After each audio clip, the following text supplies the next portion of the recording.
अस्सलाम वालेकुम। आज की वीडियो एक बहुत ज़्यादा रिक्वेस्टेड वीडियो थी जिसके अंदर मैंने काफ़ी सारी चीज़ें आप लोगों को समझानी है कि मैं किस तरह मार्केट का ब्रेक डाउन करता हूँ। अब आप लोग अगर मेरे चैनल के अंदर हैं तो आपने देखा है कि वहाँ पर मैं अक्सर एक ज़ोन भेजता हूँ और मैं आपको बताता हूँ कि यहाँ से बाय ज़ोन है, यहाँ से सेल ज़ोन है। अब यहाँ पर क्वेश्चन ये पैदा होता है कि आपको कैसे पता चलेगा? अक्सर मैं कन्फर्मेशंस भेजता हूँ और बहुत सारे लोगों का क्वेश्चन है कि आप कैसे मार्क करते हैं कि 5-6 बेसेस हों और आप ईएमआई के ऊपर भी थोड़ी-सी गाइडेंस दे दें। ठीक है, मैं आपको आज इस वीडियो के अंदर सारी की सारी एक्सप्लेनेशन दे दूँगा, ताकि आपके लिए आसानी हो मेरे चार्ट को फ़ॉलो करने में। अब पहले तो इससे पहले हम स्टार्ट करें तो आपको कुछ चीज़ें जाके पहले से सीखनी पड़ेंगी। आपने क्या करना है कि यूट्यूब पे जाना है और सर्च करना है ब्लैक ट्रेडर को, ठीक है? ब्लैक ट्रेडर को सर्च करने के बाद आपने मेरी प्रोफ़ाइल में जाना है और यहाँ पर प्लेलिस्ट सेक्शन में जाना है। उसके बाद यहाँ पर एक प्लेलिस्ट है जिसका नाम है ट्रेड लाइक प्रोफेशनल और उसके अंदर ये सारी की सारी लर्निंग मैंने दी हुई है। ठीक है, टोटल ये 13 वीडियोस हैं और इतनी लेंथी नहीं है, 10-10, 15-15 मिनट की वीडियोस हैं। ये सारी वीडियोस आप देखेंगे तो आपको समझ में आएगी कि मैं क्या चीज़ देखता हूँ ट्रेडिंग करते वक्त। ठीक है, अब यहाँ से स्टार्ट करते हैं ताकि आपको मैं थोड़ा सा कुछ ग्रूम कर दूँ यहाँ पर। ये मेरा आज का चार्ट है जो मैंने यहाँ पर ड्रॉ किया था। इसको क्लीन कर देते हैं ताकि आपको क्लैरिटी के साथ समझाएं। आप सबको rally based rally drop based drop का कॉन्सेप्ट तो पता होगा, जिसके ऊपर मैं ट्रेडिंग करता हूँ। ठीक है, अगर आपको नहीं पता तो जाके आप मेरी प्लेलिस्ट में जाएँ और सर्च करें, वहाँ पर आपको मिल जाएगा ये कॉन्सेप्ट कि मैं किस बेसिस पे ट्रेड करता हूँ। ठीक है, कुछ ज़्यादा कॉम्प्लिकेशंस नहीं है, 5-10 मिनट आपको लगेंगे सीखने में और आपको समझ में आ जाएगा। पहले तो आपकी यहाँ पर बेसिक्स को मैं क्लियर आउट करूँगा कि जो ट्रेड्स होती हैं वो 3 टाइप की ट्रेड्स होती हैं। नंबर 1 हमारे पास होती है रिवर्सल ट्रेड, ठीक है? उसके बाद हमारे पास आती है कंटिन्यूशन, फिर उसके बाद हमारे पास आती है बॉटम या फिर टॉप ट्रेड। ठीक है, ये हमारे पास 3 किस्म की ट्रेड्स की टाइप है। ठीक है, और उसके बाद थोड़ी-सी बेसिक्स पे पहले आप लोगों को यहाँ पर से समझा देता हूँ, फिर आगे चलते हैं। उसके बाद हमारे पास एक स्कैल्प सेटअप होता है, एक हमारे पास इंट्राडे होता है, फिर उसके बाद एक हमारे पास स्विंग सेटअप होता है। ठीक है, ये 3 किस्म के हमारे पास सेटअप्स होते हैं, जो हमें डेली बेसिस में देखने को मिलते हैं। अब आपने ये 3 चीज़ें तो मैंने यहाँ पर मार्क कर दी हैं, आपके सामने मैं यहाँ रख देता हूँ। अब बहुत सारे लोग गलती क्या करते हैं कि उनको ये नहीं पता कि भाई कौन-सी ट्रेड को होल्ड करना है। वो स्कैल्प को होल्ड करके बैठ जाते हैं और स्विंग को वो स्कैल्प समझ लेते हैं, इंट्राडे को वो स्कैल्प समझ लेते हैं। ठीक है, तीनों की कैटेगरी डिफरेंट है। सिमिलरली यहाँ पर जो मैंने 3 मेंशन किए हैं, ये 3 भी डिफरेंट चीज़ है। ठीक है, मेरे सामने इस वक़्त 4 ऑवर का टाइम फ्रेम खुला हुआ है और मैं इसको बड़ा करके आपको अभी दिखाना शुरू करता हूँ। पहले थोड़ा-सा यहाँ पर कुछ चीज़ें मैं आपको क्लियर आउट करता हूँ, उसके बाद हम बारी-बारी ब्रेक डाउन करेंगे चीज़ों का। अब ये मेरे सामने एक चार्ट खुला हुआ है, ठीक है? मैं यहाँ पर सिंपली इस ज़ोन को यहाँ पर मार्क कर लेता हूँ, ठीक है? ये वाला जो ज़ोन है, ठीक है? और मैं यहाँ पर इस ज़ोन को मार्क कर लेता हूँ यहाँ पर। अब ये जो इसके बीच का एरिया है, ये हमारे पास रेंज है, ठीक है? ये जो इन 2 ज़ोन्स के बीच में जो मैंने मार्क की, ये हमारे पास एक रेंजिंग पीरियड है, ठीक है? जिसमें प्राइस ऊपर से नीचे आती है, नीचे से ऊपर जाती है, फिर ऊपर जाती है, इस तरह करके घूम फिरती रही है, काफ़ी टाइम तक। और यहाँ पर अगर हम देखें तो हमारे पास यहाँ पर जो एक ब्रेकआउट आया था इस रेंज से, जिसमें होना ये चाहिए था कि प्राइस यहाँ से ब्रेकआउट करती, इसका रीटेस्ट करती और यहाँ से पब ले जाती, लेकिन प्राइस इसके अंदर चली गई। तो ये केस हमारे पास मैनिपुलेशन आ जाता है, ठीक है? इस केस को हम मैनिपुलेशन कहते हैं। अब हमें कैसे पता चलेगा कि मैनिपुलेशन है, नहीं है, वो सारी चीज़ें अभी हम डिस्कस कर लेंगे। पहले कुछ चीज़ें मैं आपको यहाँ पर क्लियर आउट कर दूँ। अब जो मैंने आपके सामने मार्क किया हुआ है, ये पूरा का पूरा, ये जो पूरी चीज़ है, इसको हम रेंज कहते हैं। ये रेंज आपको छोटे टाइम फ्रेम में भी मिलेगी, ये रेंज आपको बड़े टाइम फ्रेम में भी मिलेगी, ठीक है? अब इस रेंज के अंदर अगर आप ट्रेड ले रहे हैं, सपोज़ मैंने यहाँ से बाय की ट्रेड ली अपनी, ठीक है? तो मैं ऐसा नहीं करूँगा कि मैं यहाँ से अगर मैंने ट्रेड लिया तो मेरा टेक प्रॉफ़िट यहाँ तक का होगा।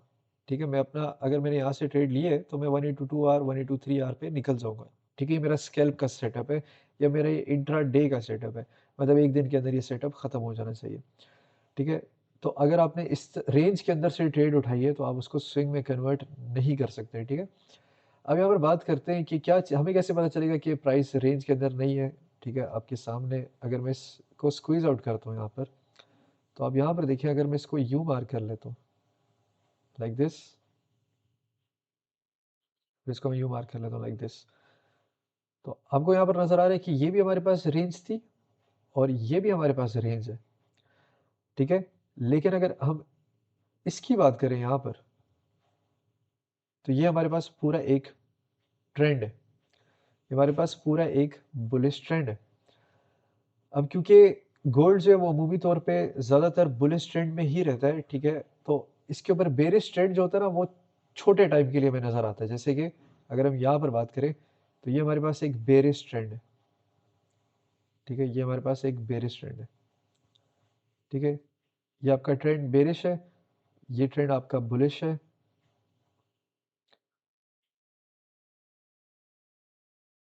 ये पूरी एग्ज़ाम्पल आपके पास बेरिश ट्रेंड की है, पूरी एग्ज़ाम्पल आपके पास बुलिश ट्रेंड की है। अब अगर यहाँ की बात करें, तो आप यहाँ पर ये देखें, ये हमारे पास रेंज है, ठीक है? तो ये वाली जो कैटेगरी है, इसको हम कहते हैं रेंज। और जब आप रेंज के अंदर ट्रेड लेते हैं, तो वो स्कैल्प होती है या फिर इंट्राडे होती है, ठीक है? अब सपोज़ अगर मैंने इस रेंज के अंदर यहाँ से बाय लिया है, तो मैं अपना टेक प्रॉफ़िट ऐसे नहीं लगा के बैठ जाऊँगा, ठीक है? अगर मैंने स्कैल्प रेंज के अंदर से लिया है, तो मैं मैक्सिमम ये मेरा सेटअप होगा, ठीक है? समथिंग लाइक दिस, ये मेरा ट्रेड सेटअप होगा। लेकिन अगर मैंने एक स्विंग पकड़ने की कोशिश की है, ठीक है? तो मैं क्या करूँगा, मैं इसको फर्दर स्क्वीज़ करूँगा यहाँ पर, मैं आपको समझाता हूँ कैसे। पहले तो आपको रेंज और ट्रेंड का फ़र्क तो समझ में आ गया होगा यकीनी तौर पे, ठीक है? जैसे अगर मैं यहाँ पर भी मार्क करूँ, तो यहाँ पर ये देखिए, ये एक रेंज बिल्डअप हुई हुई है। ये पूरी एक रेंज है, ठीक है? लेकिन ये जो है ये ट्रेंड है। ये रेंज है, ये ट्रेंड है। सिमिलरली ये देख रहे हैं, ये छोटी रेंज बिल्ड हुई हुई है, ठीक है? तो ट्रेंड्स के अंदर भी जो है ना रेंजेस होती हैं। जैसे अगर यहाँ पर देखिए, ये पूरा एक बेयरिश ट्रेंड है, ये देख रहे हैं आप, ठीक है? लेकिन इस ट्रेंड के अंदर यहाँ पर देखिए कि ये एक छोटी-सी रेंज बिल्ड हुई हुई है। तो पहले तो आपको समझना पड़ेगा कि रेंज और ट्रेंड में फ़र्क क्या होता है, ठीक है? अगर यहाँ से आप क्लियर आउट हो चुके हैं, और ट्रेंड को आइडेंटिफ़ाई करना कोई मुश्किल नहीं होता। मैं आपको यहाँ पर समझा देता हूँ कैसे आपने ट्रेंड को आइडेंटिफ़ाई करना है, पता कैसे चलेगा कि भई हम ट्रेंड के अंदर हैं या फिर हम रेंज के अंदर हैं। हाँ। और जितना जल्दी आप एक रेंज को आइडेंटिफ़ाई करते हैं, उतना ज़्यादा जल्दी आप उसके अंदर प्रॉफ़िट बना सकते हैं। अब लेट्स सपोज़ हमारे पास प्राइस जो थी वो यहाँ पर थी,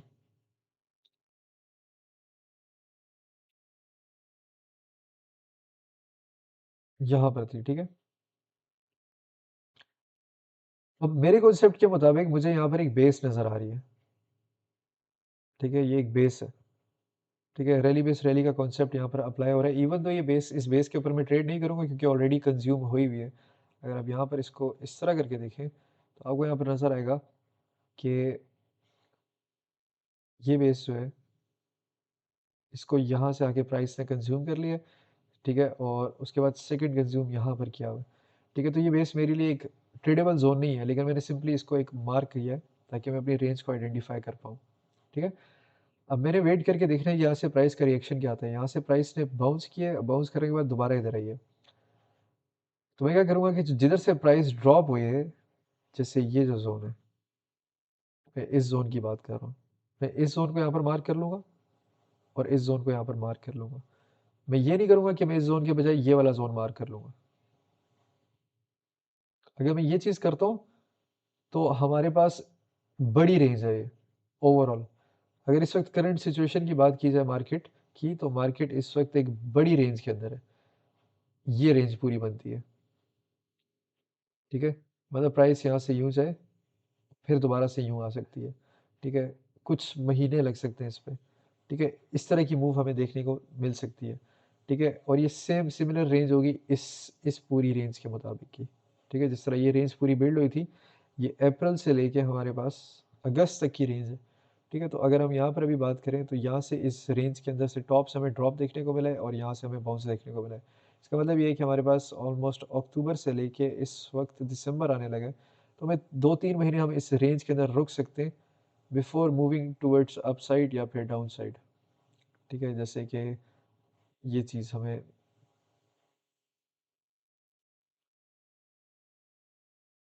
ये चीज़ देखने से पहले-पहले हम इस रेंज को कंप्लीट कर सकते हैं, ठीक है? मतलब कि यहाँ से दोबारा से हमें सेल ऑफ देखने को मिल सकता है। अब यहाँ पर बात करते हैं कि रेंज जिस तरह मैंने आपको बताया कि आइडेंटिफ़ाई कैसे करनी है। आपने यहाँ पर सिंपली बड़ा टाइम फ्रेम खोलना है, देखना है कि वो किधर से प्राइस यहाँ से ड्रॉप आ रही है, ठीक है? और ये हमारे पास एक बेस बन गई है यहाँ पर। कैसे बेस बनी है? ये हमारे पास एक बेस है, ठीक है? और इस कॉन्सेप्ट को हम यहाँ पर अप्लाई करें तो ये हमारे पास ड्रॉप, बेस, ड्रॉप का कॉन्सेप्ट अप्लाई होता है। इवन दो ये बेस ट्रेडेबल नहीं है, इसकी बेसिस में मैं ट्रेड नहीं करूँगा, ठीक है? सिंपली मैं अपनी रेंज आइडेंटिफ़ाई करने के लिए जो है ना मैं यहाँ पर बता रहा हूँ। ये मैंने रेंज को इस तरह मार्क कर दिया। अब मैंने क्या करना है कि मैंने यहाँ पर बैठ के सिर्फ वेट करना है कि प्राइस जब तक इस रेंज का ब्रेकआउट नहीं कर देती, तब तक मैंने एक स्विंग सेटअप नहीं बनाना इसमें। अच्छा ख़ैर, अब यहाँ पर जैसा मैंने बताया था कि 4 आवर की बेस मैंने रेंज मार्क कर दी है, ठीक है? यहाँ पर इस रेंज को आइडेंटिफ़ाई करने के लिए मैंने अपने व्हाट्सएप के ऊपर एक वीडियो भी अपलोड की थी छोटी-सी। जब प्राइस यहाँ पर थी, उसी टाइम मैंने बताया था यहाँ पर टेस्ट करेगी और रेंज के अंदर घुस जाएगी प्राइस, ठीक है? क्योंकि अमूमी तौर पे होता है कि अगर कोई हमें इस तरह का ट्रेंड देखने को मिलता है जिसमें प्राइस ऊपर चढ़ती जा रही है, तो फिर ऐसा नहीं होता कि वो नीचे गिरती जाएगी, गिरती जाएगी, गिरती जाएगी, गिरती जाएगी और फिर दोबारा चढ़ती जाएगी, चढ़ती जाएगी, चढ़ती जाएगी, ऐसा नहीं होता। ठीक है, जब इस तरह बड़े टाइम फ्रेम के ऊपर एक ट्रेंड देखने को मिलता है, उसके बाद प्राइस नीचे आती है और फिर एक रेंज बिल्ड करती है, अपनी नेक्स्ट मूव पकड़ने के लिए, ठीक है? तो रेंज बेसिकली ऐसे एक्ट करती है जैसे एक पेट्रोल पंप होता है, गाड़ी जब किसी सफ़र पे जा रही होती है, तो वो रास्ते में पेट्रोल भरवाने के लिए रुकती है। तो जब गोल्ड की प्राइस होती है, किसी भी करेंसी का पेयर होता है, वो एक ट्रेंड के बाद वो जब उससे एक पुल बैक लेता है, तो उसके बाद वो रेंज में घुस जाता है, जिधर मार्केट रुक जाती है, घूमना-फिरना शुरू हो जाती है, ठीक है? अब मैं इसको ये भी रेंज मार्क कर सकता हूँ, ये भी रेंज हो सकती है और ये भी रेंज हो सकती है, ठीक है? ये पूरी रेंज है। उससे बड़े लेवल पे अगर रेंज देखें, तो ये पूरी रेंज है, ठीक है? जिसके ऊपर यहाँ पर एक फेक आउट आया और फिर प्राइस दोबारा रेंज के अंदर घुस गई है। सिमिलरली अगर मैं यहाँ पर ये चीज़ भी मार्क कर सकता हूँ, ठीक है? ये भी रेंज हो सकती है, ये रेंज है, ठीक है? जिधर प्राइस बेसिकली एक सपोर्ट फाइंड कर लेती है और एक रेजिस्टेंस फाइंड कर लेती है और उसके दरमियान में जब प्राइस फिरना शुरू हो जाती है, वो हमारे लिए रेंज कंसिडर हो जाती है, ठीक है? अब अगर करंट सिचुएशन की बात करें तो इस वक़्त प्राइस रेंज से निकली हुई है, इवन दो एक बड़ी रेंज के अंदर है प्राइस, ठीक है? जैसे ये और ये। जब तक इसके ऊपर प्राइस नहीं आ जाती तो वो ट्रेंड हमारे लिए अभी भी वो प्रॉपर एक बुलिश ट्रेंड अभी तक कंटिन्यू नहीं है, ठीक है? अगर प्राइस इसके नीचे आ जाती है तो हम बेरिश साइड पे चले जाएँगे।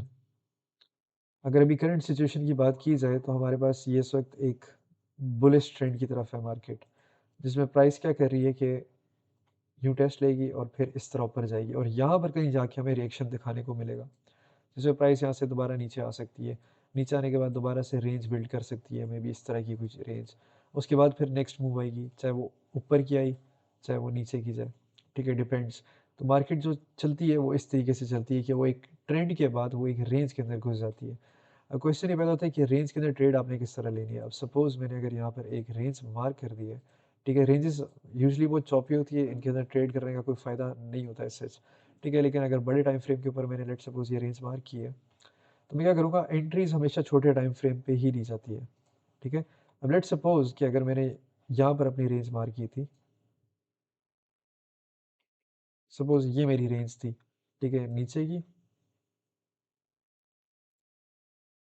मैंने यहाँ से वेट किया कि प्राइस यहाँ से बाउंस लेती है, प्राइस बाउंस लेने के बाद दोबारा इस ज़ोन को टेस्ट करती है, तो मैंने इसको जल्दी से एक रेंज मार्क कर दिया क्योंकि मुझे समझ में आ गई कि प्राइस अब दोबारा इसके नीचे नहीं जाएगी और इस ज़ोन से ऊपर नहीं जाएगी। तो मेरे लिए ये पूरा का पूरा जो एरिया है, ये एक रेंज की तरह एक्ट करेगा। अब सपोज़ मैं क्या करूँगा कि मैं यहाँ से बाय अगर मैं लेता हूँ अपने कॉन्सेप्ट्स के ऊपर, जो मैंने 4 कॉन्सेप्ट सिखाए हुए, उन कॉन्सेप्ट्स को अप्लाई करते हुए मैंने यहाँ से बाय लिया, तो ये मैक्सिमम मेरा टेक प्रॉफ़िट होगा यहाँ के लिए। सिमिलरली अगर मैं यहाँ से सेल करता हूँ, तो मेरा ये मैक्सिमम टेक प्रॉफ़िट होगा अपने सेल के लिए, ठीक है? ये चीज़ होगी। अब मैं आपको यहाँ पर समझाता हूँ कि मैंने कैसे ये चीज़ें देखी हैं। अगर मैं इसको क्रैक डाउन करता हूँ 15 मिनट टाइम फ्रेम पे, तो मैं आपको दिखाता हूँ यहाँ पर कौन-सा कॉन्सेप्ट हमारा अप्लाई हो रहा है, जिसके ऊपर हमने यहाँ पर ट्रेड देखी है। अब अगर हम यहाँ पर देखें, तो हमारे पास यहाँ पर छोटे टाइम फ्रेम है 15 मिनट पे। प्राइस यहाँ से नीचे आती है और आने के बाद ये एक बेस बनती है, फिर एक ये बेस बनती है, फिर उसके बाद ये थोड़ा-सा रेंजी पीरियड है, तो लेट्स से कि यहाँ तक प्राइस आ जाती है। ठीक है? तो हमारे पास यहाँ पर 2 बेसेस आ चुकी हैं। ठीक है? पहली बेस हमारे पास ये वाला ज़ोन है, इसको हम ऐसे मार्क कर लेते हैं। ठीक है? लेवल ऑफ रेजिस्टेंस आप कंसीडर कर लें। उसके बाद एक ये वाला है। ठीक है? अब ये 2 लेवल्स हैं जो मैंने यहाँ पर मार्क कर दिए हैं। अगर उससे फ़र्दर ऊपर जाएँ तो हमारे पास एक ये भी बनता है। ठीक है? ये जो अल्टरनेटिव कैंडल्स होती हैं, ये बेसिस मार्क करती हैं प्राइस के अंदर। ठीक है? इसके ऊपर मैंने लेक्चर दिया हुआ है, तो आप जाके वो देख लें, वरना आपको यहाँ पर समझ नहीं आएगा जो मैं अभी दिखा रहा हूँ। ठीक है? सिंपल चार्ट रीडिंग है, जो मैं अभी कर रहा हूँ यहाँ पर। अब मैंने क्या किया कि यहाँ पर मैंने अपना एक कॉन्सेप्ट देखा, ड्रॉप बेस ड्रॉप का कॉन्सेप्ट के मुताबिक ये मल्टीपल बेसिस मेरे पास यहाँ पर मैंने मार्क कर लिए। एक ये है, ये है, ये है। अब मुझे देखना है कि प्राइस इस वक़्त यहाँ पर आई हुई है, मतलब जो मेरी रेंज की, लेट्स सपोज़ ये ड्रॉप, ये बेस है आपकी और ये रैली है। तो ड्रॉप बेस रैली के मुताबिक ये हमारा एक थर्ड कॉन्सेप्ट है, ठीक है? ड्रॉप, बेस, उसके बाद रैली। इसको मैं लाइन चार्ट में दिखाता हूँ। ठीक है? ये हमारे पास ड्रॉप है, ये हमारे पास बेस बिल्ड हुई है और ये हमारे पास रैली आई है। तो मैंने यहाँ पर इस बेस को यहाँ पर मार्क किया और यहाँ पर मैंने अब वेट करना है कि मैं नेक्स्ट कैंडल्स देखूँगा कि क्या क्या क्या आती है यहाँ पर। अब ये हमारे पास बेस थी, इस बेस को तो इस ऑर्डर ने आके कंज्यूम कर लिया, लेकिन क्योंकि ये रेंज है तो रेंज के अंदर ये ही रेंज प्ले होती रहेगी पूरी की पूरी, जब तक कि ये इस लो के नीचे क्लोजिंग नहीं दे देती मार्केट। मतलब यहाँ से यूँ आती है और इसके नीचे यूँ एक बेरिश कैंडल क्लोज कर देती है, तो उस केस में हमारे पास ये पूरी रेंज यहाँ से इनवैलिडेट हो जाएगी और प्राइस उस केस में यहाँ से नीचे चली जाएगी। लेकिन लेट्स सपोज ऐसा नहीं होता और हमारी रेंज जो मैंने मार्क की हुई है यहाँ पर आपके सामने, अब मैं आपको दिखाता हूँ उसमें एंट्री कैसे मैं मारूंगा। जब मैं स्कैल्प कर रहा हूँ, यहाँ पर मैं स्विंग ट्रेड कभी भी नहीं लूँगा, ये स्विंग का जोन नहीं है। ठीक है? अब ये पूरी पूरी की पूरी जो है ना रेंज मैंने बड़े टाइम फ्रेम पे मार्क की थी 4 आवर पे, ठीक है? यहाँ पर अभी देखना आप,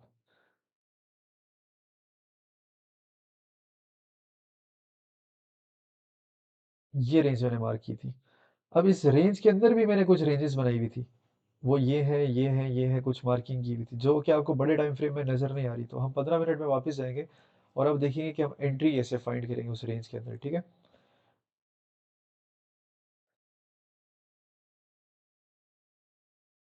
ये रहा, ठीक है?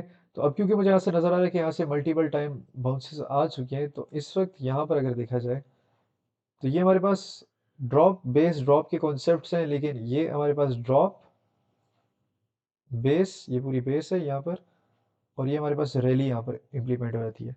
तो सेम कॉन्सेप्ट जो अभी यहाँ पर हमने इम्प्लीमेंट किया था वो यहाँ पर भी इम्प्लीमेंट होगा, और उस केस में हमारे पास ये पूरी एक बेस आ जाती है एंट्री के लिए। अब हम क्या करेंगे कि हम इस पे एक विक चाहिए होगी हमें। अभी मैं आपको समझाता हूँ विक कैसे हमने देखनी है, 5 मिनट के अंदर या फिर 1 मिनट या 3 मिनट के अंदर हमने वो विक देखनी है। ठीक है?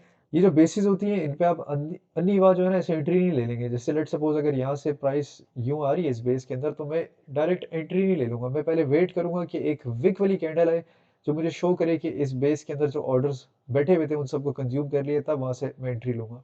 और उस केस पे फिर मेरी एसएलटीपी मैं आपको बता दूँगा किधर होगा। अब लेट्स सपोज मैंने यहाँ से बाई किया था, ठीक है? और मैंने बाई कब किया? जब प्राइस यहाँ पर थी, यहाँ पे, ऐसे। तो मुझे यहाँ पर ये नज़र आ रहा है कि ये ड्रॉप बेस ड्रॉप तो यहाँ पर बन रहे हैं, लेकिन ये पूरा ड्रॉप है और उसके बाद ये हमारे पास बेस है, ठीक है?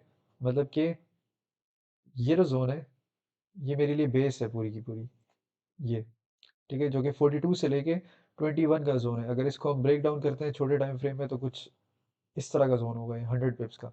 तो ये हमारे पास एंट्री वाला जोन है जिसमें हमने वेट करने के प्राइस यहाँ पर आएगी। अब ऐसा नहीं करना कि प्राइस यहाँ पर आएगी और हम वहाँ पर डायरेक्ट एंट्री ले लेंगे। हमें ये चीज़ चाहिए, ये विक चाहिए वहाँ पर, या फिर हमें ये विक चाहिए, या फिर ये विक चाहिए, या फिर इस तरह की कोई विक चाहिए, या फिर ये विक चाहिए। ठीक है? डजेंट मैटर कि कलर कौन सा है, ठीक है? कलर कोई भी हो सकता है, डजेंट मैटर। इसी वजह से आपने मेरे चार्ट्स देखे हैं, मेरे चार्ट्स कलरलेस होते हैं, ठीक है? कलर मैटर नहीं करता मेरे लिए। अब ये जो मैंने ज़ोन मार्क किया था, इसके अंदर एक ये बड़ी-सी बेरिश एंगल्फिंग आती है। इसका मतलब ये है कि मैंने एंट्री यहाँ पर नहीं लेनी है। मैं अभी वेट करके देख रहा हूँ अपने ज़ोन का। उसके बाद मेरे पास एक और कैंडल आती है और वो यूँ नीचे विक मार देती है। इसका मतलब ये है कि इस बेस के अंदर जितने ऑर्डर्स रह गए थे, उन सबको इस विक ने कंज़्यूम कर लिए, इस विक ने। और उसके बाद यहाँ पर मैंने अब एंट्री मारनी है, इस विक के बाद। ठीक है?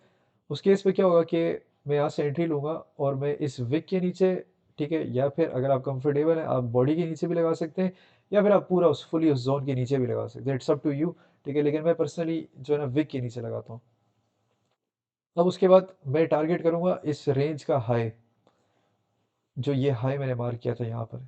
क्योंकि यहाँ से ड्रॉप आया, उसके बाद प्राइस नियरली इस ज़ोन से दोबारा आती है, ये पूरी की पूरी एक बड़ी रेंज बनती है, इसको कुछ ऐसी मार्किंग करनी पड़ेगी।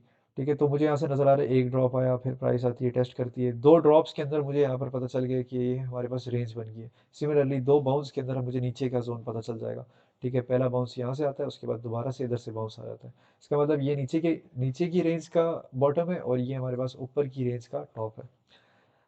अब आपने क्या करना है कि जिस तरह मैंने आपको दिखाया कि मैंने जोन मार्क किया है, उसके बाद मैंने एक विक का वेट करना है, मुझे ये विक चाहिए। ठीक है, मुझे ऑर्डर कंज्यूम्स चाहिए। ठीक है, मतलब यहाँ पर जितने ऑर्डर्स लगे हैं वो इस विक के थ्रू इंडिकेशन होगी कि यहाँ पर ऑर्डर्स कंज्यूम हो चुके हैं।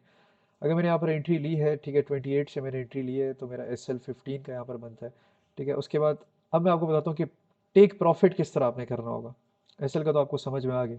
अभी मैं इसको, ये तो मैं रेंज के अंदर समझा रहा हूँ, अभी मैं आपको दिखाता हूँ कि जो मैं चार्ट्स देता हूँ उनको कैसे आप फॉलो करेंगे। और मेन सारी गेम स्टार्ट होगी जब मैं अभी MT5 के ऊपर शिफ्ट करूंगा। ठीक है, ये तो मैं लैपटॉप के ऊपर समझा रहा हूँ, डायरेक्ट ट्रेडिंग व्यू के ऊपर। ठीक है, मैं ट्रेडिंग व्यू नहीं देख रहा था, मैं ट्रेडिंग व्यू के ऊपर सिर्फ जोन्स ऐसे मार्क करता हूँ, ये मार्क कर दिया, ये मार्क कर दिया। ठीक है, मुझे ज़बानी याद होता है कि अच्छा ये जोन आएगा तो यहाँ से बाय करना है, ये जोन आएगा तो यहाँ से सेल करना है। सारी गेम होती है MT5 के अंदर। ठीक है, तो मैं अब आपको वहाँ पर जब शिफ्ट करूँगा तब आपको मेन चीज़ें क्लियर होंगी। ठीक है, ये मैं आपको एक रफ आइडिया दे रहा हूँ। अब इस बेस ड्रॉप के मुताबिक हमारे पास मल्टीपल लेवल ऑफ रेजिस्टेंस थे। ठीक है, हमारे पास फर्स्ट ये थी, पहला लेवल ऑफ रेजिस्टेंस ये था हमारे पास। ठीक है, सेकंड बेस हमारे पास यहाँ पर थी। ठीक है, ये हमारे पास सेकंड आ जाती है, उसके बाद ये हमारे पास थर्ड आ जाती है। ठीक है, ये तीन लेवल ऑफ रेजिस्टेंस है हमारे पास इस पूरे ड्रॉप के अंदर। एक ये है, एक ये है, एक ये है। अब हमें देखना है कि कौन से इसमें से वीक हो चुके हैं, कौन से इसमें स्ट्रॉन्ग है। मैंने यहाँ से बाय लिया हुआ है, मैं उसको सिंपली होल्ड करता हूँ। पहला जो ये लेवल है ये तो क्लियरली इनवैलिडेट हो चुका है। उसकी वजह ये है कि जब प्राइस यहाँ से नीचे आ रही थी, ऊपर गई, नीचे आई, इसने यहाँ पर बेस बना दी, लेकिन उसके बाद इस बेस से इसने रिएक्शन दे दिए, देख रहे हैं, प्राइस वहाँ से वापस नीचे चली जाती है। इसका मतलब ये वाला तो जोन फारग है, तो मुझे यहाँ पर कोई पार्शल लेने की ज़रूरत नहीं है फिलहाल। प्राइस यहाँ से ऊपर जाती है, ऊपर जाने के बाद यहाँ से नीचे आती है। अब MSNR के मुताबिक ये जोन जो है ना एक लेवल ऑफ सपोर्ट की तरह एक्ट कर रहे हैं। ठीक है, लेकिन वो एक फालतू का एक डिफरेंट स्ट्रेटेजी है, वो आपको सीखने की ज़रूरत नहीं है। जब हम EMS पे भी शिफ्ट होंगे तो आपको यहाँ से नज़र आ जाएगा कि एक EMA जा रहा होगा जो इसको यूँ ऐसे होल्ड करता हुआ जा रहा है। ठीक है, तो वो आपके लिए आसानी कर देगा जो EMAs है। अच्छा, सेकंड हमारे पास ये वाला जोन है जो कि अनटेस्टेड जोन है। देख रहे हैं, ये पूरी बेस यहाँ से बनी हुई है और उसके बाद ड्रॉप आया, फिर एक पंप आया, लेकिन ये इस बेस के अंदर नहीं आया और प्राइस फिर नीचे जाती है, यहाँ तक आती है। अब ये उस बेस के पास जा रही है, यूं यूं, और ये उस बेस के अंदर घुस गया।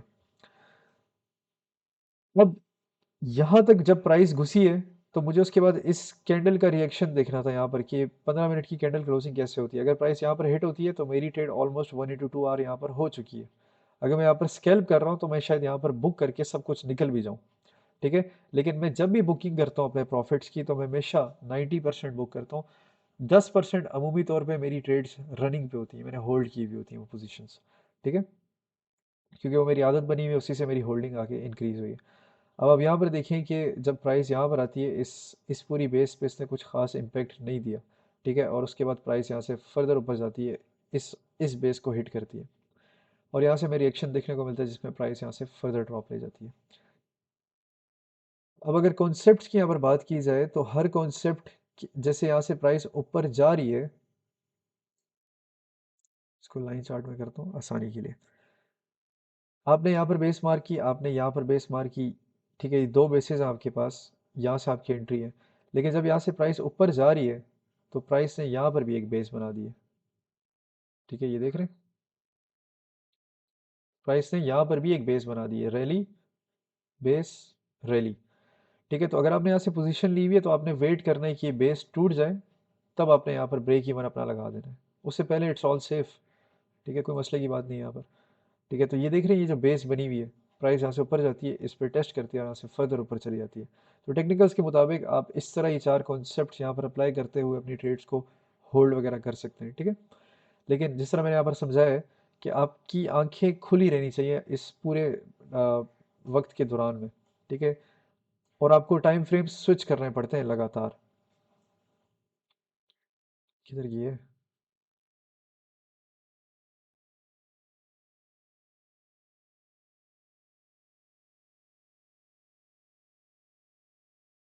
तो अगर अभी हम बड़े टाइम फ्रेम में स्विच होते हैं और आपको मैं अब दिखाता हूँ कि मैं अपने जोन्स की मार्किंग कैसे करता हूँ, कौन सा जोन मेरे लिए सही होता है, कौन सा नहीं होता।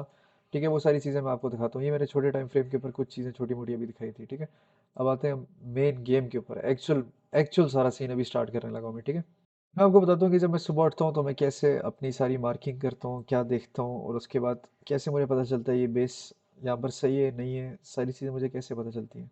ठीक है, सबसे पहले जब मैं सुबह उठता हूँ तो मैं स्टार्ट करता हूँ बड़े टाइम फ्रेम के ऊपर से। ठीक है, डेली टाइम फ्रेम में खोलता हूँ और वहाँ पर मैं देखता हूँ कि कैंडल्स किस तरह की हैं।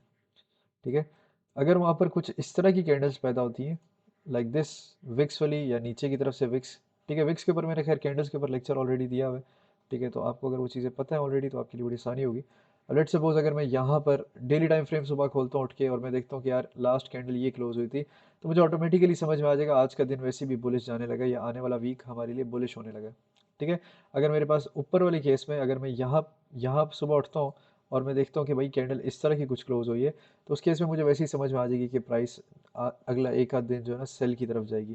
ठीक है, लेकिन लेट सपोज अगर मैं उठ के देखता हूँ कि प्राइस यहाँ पर इस तरह बुलिश एनगल्फिंग बनी हुई है या फिर एक बुलिश कैंडल बनी हुई है इस तरह करके, तो बेसिकली डेली टाइम फ्रेम जो होता है वो मुझे सिर्फ शो कराता है कि स्ट्रेंथ कैसी है मार्केट के अंदर। ठीक है, किस साइड पे हम जाने लगे। ठीक है, तो डेली टाइम फ्रेम के ऊपर सिर्फ मैं एक बार ओवरव्यू देखता हूँ कि हाँ भाई मार्केट क्या क्या सीन चल रहा है यहाँ पर। ठीक है, इधर मार्केट जो एक ट्रेंड के अंदर ऐसे घुसी हुई है या फिर मार्केट विक्स बना के रेंज से बाहर टूट रही है या मार्केट कर क्या रही है, सिर्फ मैं एक बार देखता हूँ, यहाँ पर कोई मार्किंग नहीं करता मैं। ठीक है, उसके बाद मैं शिफ्ट होता हूँ 4 आवर टाइम फ्रेम के अंदर जिसके अंदर मेन सारी गेम स्टार्ट होती है। ठीक है, अब मैं आपको दिखाता हूँ। अब जैसे अभी आज के चार्ट की हम बात करते हैं, जो आज का चार्ट था जो मैंने मार्क करके आप लोगों के लिए भेजा था, उसके अंदर मैंने बताया था, मैं आपको चार्ट यहाँ पर दिखा भी देता हूँ। ठीक है, आज का जो चार्ट था उसके अंदर मैंने बताया था कि प्राइस हमारे पास ये मूव कुछ इस तरह की देखने को हमें मिल सकती है, कुछ इस तरह की मूव हमें देखने को मिल सकती है। जो आज का चार्ट था उसके अंदर मैंने ये बताया था। अब यहाँ पर मैं क्या करूँगा, जब मैं 4 और टाइम फ्रेम खोलूँगा, क्योंकि मैंने डेली पे देख लिया है कि मुझे यहाँ पर नज़र आ रहा है कि बुलिश मार्केट चली गई है और रेंज का ब्रेकआउट होने लगा है। ठीक है, डेली टाइम फ्रेम के अंदर एक ये रेंज बनी हुई है। ठीक है, मैं इसको यहाँ पर मार्क कर देता हूँ। आपको रेंज मार्क करते हुए जो है ना बहुत ज़्यादा बहुत सारे लोग जो बिगिनर्स होते हैं वो पता क्या करते हैं, वो कहते हैं कि नहीं भाई ये डब्बा बिल्कुल ऐसे यूँ होना चाहिए, बिल्कुल ऐसे होना चाहिए। आप खुला डुला भी ऐसे मार्क कर लें, डजेंट मैटर। ठीक है, आप सिर्फ अपनी आसानी के लिए बना रहे हैं।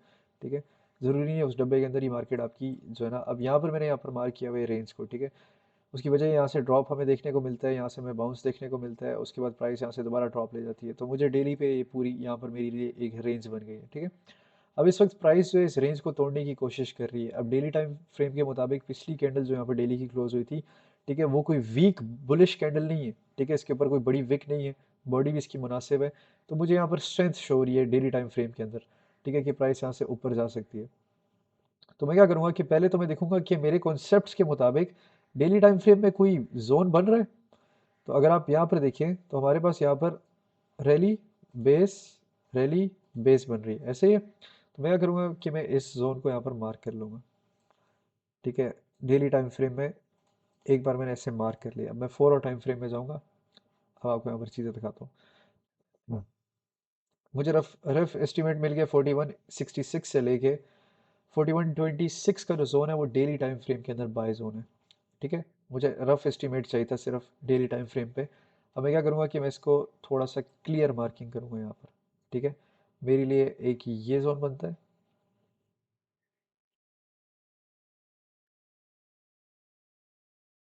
ये मेरे लिए एक बाइंग का जोन बनता है। ठीक है, क्यों, क्योंकि यहाँ पर एक रैली बेस, रैली का कॉन्सेप्ट फिर से अप्लाई हो रहा है। ठीक है, और उसके मुताबिक मेरे लिए ये एक्चुअल बाय जोन है आज का, आज का या कल का, जब भी मार्केट यहाँ पर आती है। ठीक है, मैं यहाँ पर एंट्री लूँगा। अब कैसे एंट्री लूँगा वो भी मैं आपको दिखा देता हूँ। ठीक है, ये मेरे लिए फर्स्ट जोन है मार्केट में। ठीक है, सेकेंडली मैं क्या करूँगा कि यहाँ पर इस हाई को यहाँ पर मार्क कर दूंगा। ठीक है, अब ये अक्सर लोग यहाँ पर कंफ्यूज होते हैं। मैं अब आपको एक थोड़ी सी एक्सपीरियंस के मुताबिक आपको एक चीज़ यहाँ पर बता देता हूँ। वो कहते हैं शाम भाई हमने मार्क तो कर लिया लेकिन ये कैंडल इसके नीचे क्लोज हुई है, तो हम क्या करें। तो आप क्या करें, आप कुछ नहीं करें, आप यूँ करके इसको जो है ना इस तरह मार्क कर लें, थोड़ा सा यूँ कर लें, कोई मसले की बात नहीं है। ठीक है, तो ज़रूरी नहीं है कि आपकी ड्राइंग पिक्चर परफेक्ट होनी चाहिए। ये कोई आर्ट का कौन जो है ना वो कंपटीशन नहीं हो रहा है। ठीक है, आप इजी अपनी आसानी के लिए मार्क करें। ठीक है, अब ये हमारे पास जो बुलिश इनगल्फिंग है, इसका जो लो है ये, अगर इस प्राइस इसके नीचे यूं क्लोज हो जाती तो फिर ये मेरे लिए जो है ना वीक बुलिश इनगल्फिंग हो जाती। ठीक है, तो जब तक ये चीज़ होल्ड हो रही है तो मैंने सिंपली इसको यहाँ पर ऐसे मार्क कर लिया। अगर प्राइस, अब मैं यहाँ पर अपने सिनेरियोस बिल्ड करता हूँ हमेशा। ठीक है, यहाँ से भी बाय बन सकता है, इधर से भी बन सकता है, मुख्तलिफ जगहों से बाय बन सकता है, लेकिन क्योंकि मैं अभी पे काम कर रहा हूँ तो मेरे लिए जो सबसे अच्छा बाय जोन है वो ये है। ये मेरे लिए फर्स्ट बाय जोन हो गया। ठीक है, अब मैं आपको समझाता हूँ। मैंने आपको थोड़ी देर पहले बताया था कि तीन किस्म की ट्रेड्स होती हैं, बॉटम, कंटिन्यूशन और रिवर्सल। तीन किस्म की ट्रेड्स होती हैं। ठीक है, अब ये जो जोन है ये पूरा का जोन है, जब प्राइस यहाँ पर आके यूँ हिट करेगी तो ये हमारे पास एक कंटिन्यूशन सेटअप है यहाँ पर। ठीक है, अगर ये रेंज का बिल्कुल बॉटम होता और यहाँ से मैंने अगर बाय लिया होता तो मेरे पास ये बॉटम जोन होता, ये मेरे पास एक सेफ सिक्योर ट्रेड होती। लेकिन ये जो जोन है मेरे पास, ये कंटिन्यूशन सेटअप है बड़े टाइम फ्रेम के ऊपर। ठीक है, इवन ये बड़े टाइम फ्रेम के ऊपर है, इस वजह से ये मेरे लिए एक स्ट्रॉन्ग जोन होगा। ठीक है, क्योंकि डेली टाइम फ्रेम में भी यहाँ पर से लेके यहाँ तक का सारा जोन बाइंग का था, लेकिन 4 आवर के मुताबिक यहाँ से लेके 4190 से लेके 4155 तक का जोन है बाई के लिए। अब मुझे पता है कि आप कंफ्यूज हो जाएंगे कि यार इतना बड़ा बाय जोन है, इसको हम हैंडल कैसे करेंगे। अभी मैं आपको समझा देता हूँ कैसे हैंडल करेंगे आप। ठीक है, अभी इसकी मिटिगेशन होगी, इसको तोड़ा जाएगा छोटे पार्ट्स के अंदर। ठीक है, उन छोटे पार्ट्स के अंदर फिर रिएक्शन देखा जाता है कि जब प्राइस वहां पर आती है क्या रिएक्शन होता है, और वो रिएक्शन कैंडल से भी देखा जाता है और वो रिएक्शन MT5 की EMS के थ्रू भी देखा जाता है। फिर अब यहाँ पर स्टार्ट करते हैं। अब जिस तरह मैंने बताया कि मैंने 4 और टाइम फ्रेम खोला, पहले मैंने इस हाई को ब्रेक कर देखा है कि यार ये हाई यहाँ पर ब्रेक हो गया। इसका मतलब ये है कि जो डेली टाइम फ्रेम के अंदर रेंज बनी हुई थी यहाँ पर, वो रेंज 4 और टाइम फ्रेम के अंदर ब्रेकआउट हो चुकी है। ठीक है, इवन तो वो डेली के अंदर अभी तक क्लोज नहीं हुई। ठीक है, डेली टाइम फ्रेम अगर मैं यहाँ पर खोलता हूँ तो अब उसके अंदर देखेंगे कि अभी तक हमारे पास 9 घंटे पड़े हुए क्लोज होने पे। ठीक है, तो अभी तक इसके अंदर कन्फर्मेशन नहीं है, लेकिन वो सेम रेंज जो है ना 4 और टाइम फ्रेम के अंदर ब्रेक हो चुकी है, जिसकी वजह से ये वाला जो लेवल था, ठीक है, आप इसको लेवल ऑफ सप्लाई कह लें, जो भी कह लें, रेजिस्टेंस कह लें। ठीक है, ये अब मेरे लिए एक लेवल ऑफ सपोर्ट की तरह यहाँ पर एक्ट कर रहा है। ठीक है, वर्चुअल सपोर्ट है यहाँ पर। अब क्या मैं इधर से बाय लूंगा? अगर प्राइस यहाँ पर आती है तो मैं यहाँ से एक बाई की अटेम्प्ट ले सकता हूँ। ठीक है, ये भी एक कंटिन्यूशन सेटअप होगा, लेकिन ये एक रिस्कियर सेटअप होगा।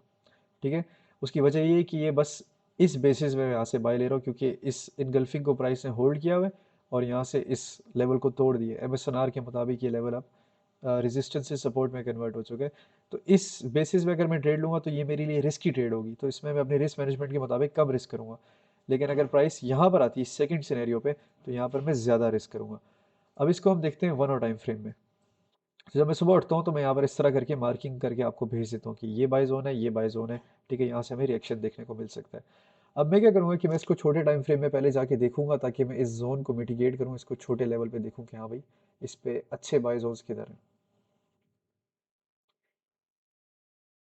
अब यहाँ पर अगर हम चले जाते हैं तो हमारे पास 4 आवर के मुताबिक ये पूरा जोन था, यहाँ से लेके यहाँ तक का। लेकिन अगर हम इसको 15 मिनट में देखें तो 15 मिनट के अंदर हमारे पास जो जोन्स बनते हैं, एक हमारे पास ये जोन बनता है।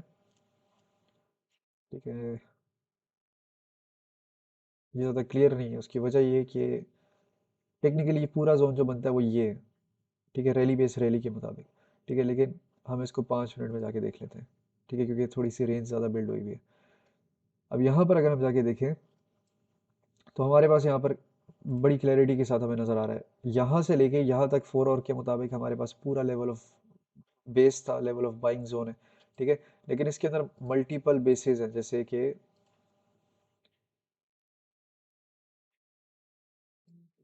अब अगर मैं यहाँ पर देखूँ तो मेरे पास एक ये बाइंग जोन बन रहा है। ठीक है, सिमिलरली अगर मैं यहाँ पर देखूँ तो हमारे पास एक ये बाइंग जोन बन रहा है, लाइक दिस। और अगर मैं यहाँ पर देखूँ तो हमारे पास एक ये बाइंग जोन बन रहा है। अब मैं इस 4 आवर की बेस को हटा देता हूँ यहाँ से, जो हमने बाइंग के लिए लिखा हुआ था फर्स्ट बाय जोन, क्योंकि वो यहाँ से लेके यहाँ तक का जोन था। अब अगर प्राइस यहाँ से यहाँ तक आती है, विच इज़ 4203 से लेके 4190, 100 पिप्स का जोन है, तब मैं पहली बाइंग की तरफ सोचूंगा। लेकिन बाइंग मैंने इस तरह करनी है कि मुझे चाहिए वहाँ पर विक। विक से मुराद ये है कि इस तरह की कैंडल्स जब वहाँ पर आएंगी, अगर ये कैंडल्स इस तरह की यहाँ पर आके इस तरह ऑर्डर को कंज्यूम कर जाती हैं, ठीक है, कुछ इस तरह की शेप हमें देखने को मिलती है, प्राइस यहाँ पर आती है और ये चीज़ करती है विक मारी, और यूँ क्लोज होगी और कुछ इस तरह का एंगल बन जाता है वहाँ पर, समझ रहे हैं? मतलब यूँ आइए और ऐसे, ठीक है, मतलब ये शेप बन जाती है हमारे पास कुछ, आप कह लें ये एक विक और फिर यूँ। ये जो एंगल है ना, इसके अंदर एक विक जो कंज्यूम होती है, ये आपके पास कंफर्मेशन है कि इस ऑर्डर के अंदर, इस पूरे जोन के अंदर जो ऑर्डर्स थे वो कंज्यूम हो चुके हैं। अब प्राइस यहाँ से तैयारी पकड़िए उड़ने की, तो मैं अपनी पहली एंट्री इस जोन पे लूँगा। एसएल मेरा इसी तरह यहाँ पर लगेगा उस विक के बाद, जो मैंने अभी आपको थोड़ी देर पहले समझाया था। प्राइस यहाँ से जब उठना शुरू होगी, उसके बाद मैं उसको देखना शुरू करूँगा कि अब कहाँ तक जा सकती है, ठीक है। और जब प्राइस यहाँ से ड्रॉप ले रही होगी, तो मैं क्या करूँगा कि मैं वहाँ पर मार्किंग कर लूँगा। जैसे सपोज़ अगर प्राइस यहाँ से यूँ आ रही है और यहाँ पर ड्रॉप बेस ड्रॉप के मुताबिक एक ड्रॉप बनाया, तो मैं यूँ मार्क कर लूँगा। यहाँ से मैंने अगर बाय लिया, तो मैं देखूँगा कि पहला रिएक्शन यहाँ पर क्या आता है। अगर वो रिएक्शन बुरा आता है, ठीक है, तो फिर मैं देखूँगा कि नीचे कोई सपोर्ट आ रही है, मतलब जब यहाँ से प्राइस दोबारा उठी थी, तो यहाँ पर दोबारा कुछ सपोर्ट आ रही है, ठीक है, मतलब यहाँ पर दोबारा कोई बेस आ रही है, तो उस केस में प्राइस कुछ इस तरह की मूवमेंट कर सकती है। मतलब यूँ नीचे आई है, विक मारी है, यहाँ पर मैंने एंट्री ली है, प्राइस यहाँ से उठी है, और फिर अगर रिजेक्शन पड़ती है, अगर यहाँ पर कोई बेस थी, तो प्राइस यहाँ पर आएगी और यहाँ से बाउंस लेगी। अभी इतना मुश्किल है समझाना कि इवन तो मैं फुल कोशिश कर रहा हूँ आपको आसान तरीके से समझाने की, लेकिन जब तक आप मेरे साथ नहीं बैठेंगे, आपको ये चीज़ें इतनी आसानी से नहीं समझ में आएंगी। खैर, आगे चलते हैं। इस वजह से जो है ना, आपको पहले अपने बेसिक कॉन्सेप्ट्स पक्के करने पड़ेंगे कि ये rally base rally, drop base drop, ये चीज़ें है क्या, ठीक है, तभी आगे आप जा सकते हैं।